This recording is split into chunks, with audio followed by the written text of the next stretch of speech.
Call of Duty Vanguard looks actually insane. I mean, the franchise as a whole has always been this completely over-the-top mess of first-person shooter insanity. Since the last less successful game in Cold War, Call of Duty really need to do something different to bring people back. And when we got the Call of Duty Vanguard trailer, I was like, alright, okay, we're going back to World War II. We had a bit of a disaster with our first World War II outing, but maybe this time could be better. And then they released their gameplay trailer. And I thought, well, yeah, it's Call of Duty.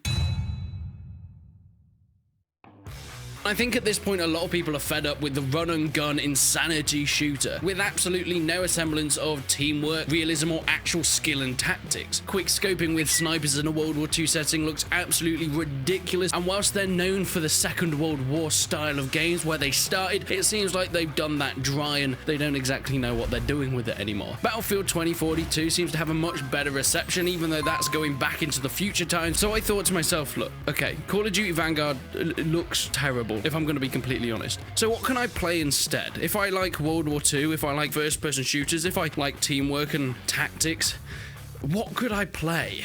And then it came to me. Let's make a full video. 5 incredible alternatives that you can get your hands on and play right now if you, like me, have kind of had it with the Call of Duty games. And no, Battlefield 2042 is not in this. Enlisted. Enlisted is one of the more recent games on this list. It was published a few months back by the guys that made War Thunder, and because of that, it is your typical free-to-play first-person shooter. But this game does something a little bit different. One of the main mechanics in it is having your squad-based gameplay, but not with other players. Yes, of course, you can team up with friends, but your main squad are other AI. You have your normal two-sided first-person shooter-style World War II gameplay, but in your squad, you have different characters. AI that have their own names, skills, and weaponry. You can order them around the battlefield. Maybe it's defending a point or even taking a different point. The game is pretty shallow in terms of actual content depth, but it is quite a bit of fun, and of course it's free, so there isn't much you're going to be missing out on there. It is a good run-around shooter, but in terms of hardcore teamwork, you're still not going to be getting that full depth as what I'm going to be talking about a little bit later in this video. But Enlisted does offer something as a bit of a mix between that fast-paced first-person shooter gameplay and the bigger scale, with different vehicles like tanks, planes, and of course infantry, having some semblance of teamwork at least to immerse you in the World War II battles. It has multiple maps which are pretty good and pretty varied, from fighting in fields, towns, and even beach defenses, setting up in bunkers, using machine guns to fire down on the advancing enemy, or snipers to take out the enemy MGs. And this game is immersive. The sound design is absolutely beautiful. Whilst the actual amount of players in each game isn't massive, with the AI soldiers in your squads, it really fills it out and makes it feel like these games are full-out wars. And with this inclusion of AI and multiplayer games that we're seeing in Battlefield 2042 and Halo Infinite, this looks like this is the way forward, and Enlisted was one of the first World War II games to do it recently. And as I mentioned multiple times, I mean, the game's free.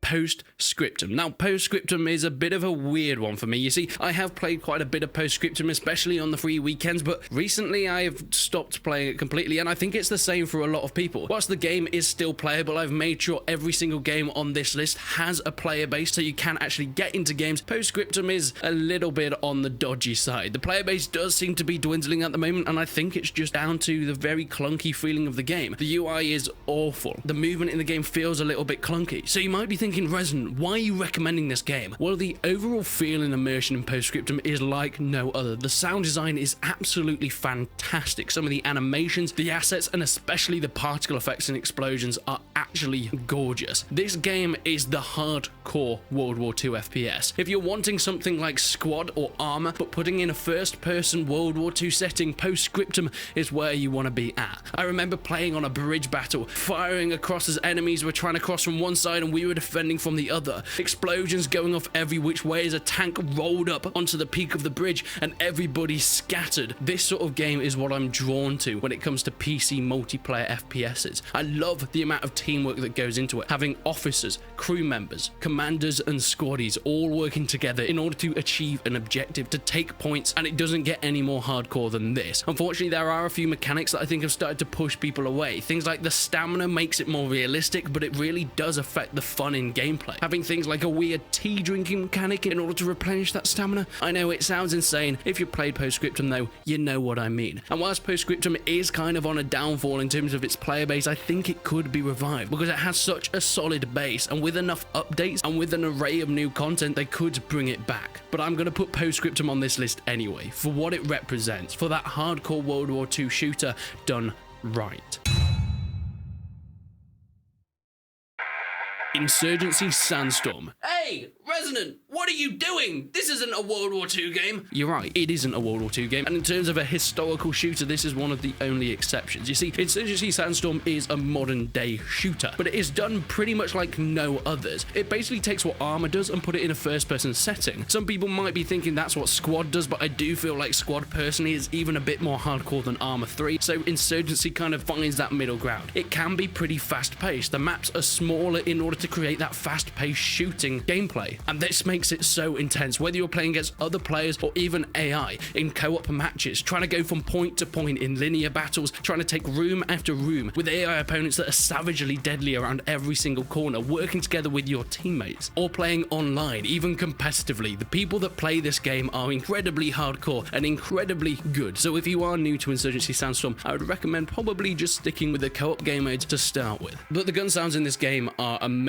The graphics overhaul is gorgeous since they upgraded to Unreal 4. You see, the first Insurgency was on the Source engine, and when that came out, it was very, very popular. Some of the maps have been taken and remade to put into Sandstorm, and recently they've also got console releases for the game. So if you're on a console, which I think a lot of Call of Duty players are, you don't have to miss out, and you can also play Insurgency Sandstorm.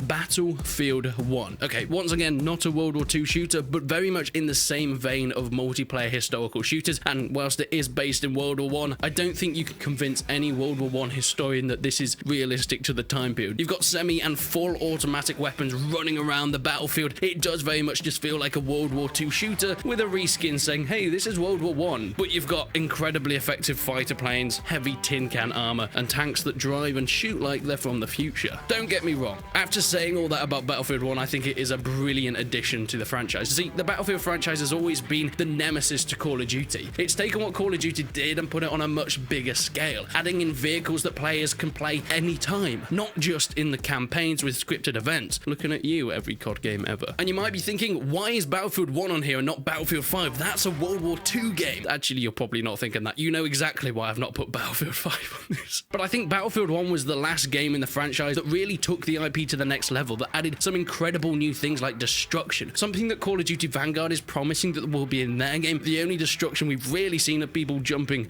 through windows. Battlefield 1 had it all, and it looked gorgeous. It still holds up to this day, even coming out all the way back in 2016. And because it's probably one of the biggest gaming franchises ever, it still has a massive player base. So if you want to be able to get into any game, also have some great short story pieces with single player in a historical setting, kind of, and also have some of the fast-paced stuff that you can expect from a Call of Duty, but also on a much, much larger scale, I think Battlefield 1 is still a worthy contender for this list.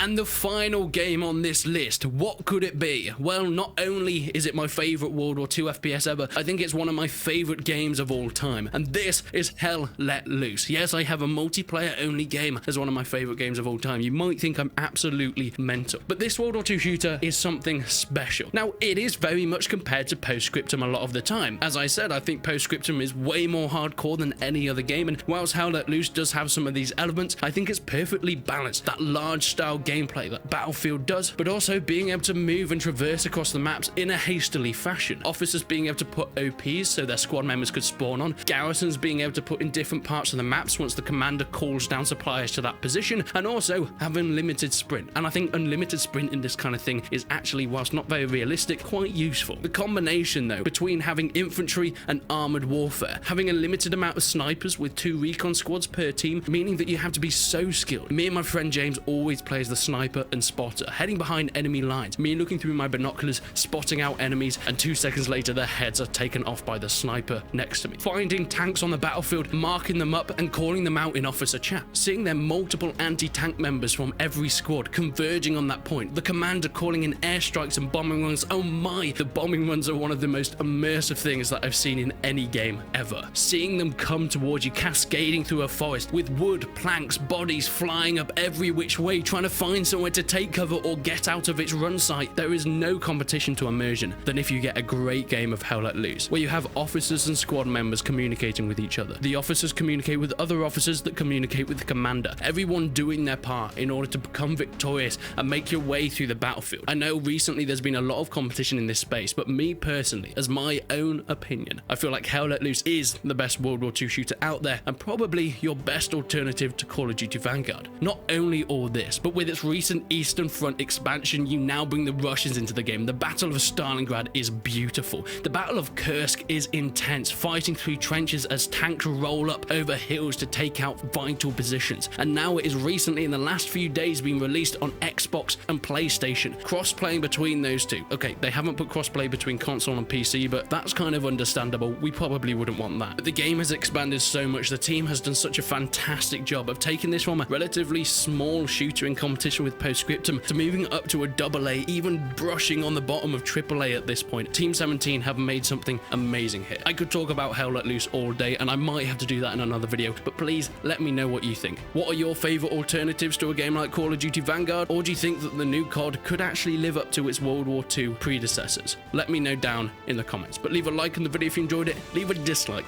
if you didn't. But until then, I will see you in the next one.